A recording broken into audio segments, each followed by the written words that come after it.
kazok bor ekan ayman. Çekila beresse, kanım mola kızgada olla. Çekila beresse işim ola. Men VS'ine bir 650 kilo ber tutman tola VS'ini özü bir 350'den ziyad kese gerek. Qaranglar mal, hakikaten sifetli bakılgan ekan. Assalomu alaykum. Murat, videoni bir 2 kundan keyin chiqaraman. Necha yanına yazib qo'yasiz kommentariy, yaxshimi? Geldik. Xudo xolasa Sifatan zo'r geldik, videolar hakikaten. chiqadi. Murat egasidan so'raman, ertaga chekilagan yozib qo'yadi shu molni. Bergisen. Yanında ham sifatli ekanligi. Ko'pchiligimizdan shu mollar so'yiladi ertaga hammasi.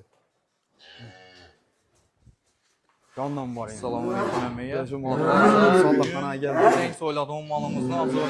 Bir kaçok kepti yine. Kep yok yine bir kaçok. Mola desey. Ve başkaça nerede geldi? Bir yarım yıl bakıpken bırak bunu. Bergem zor. Sifetli.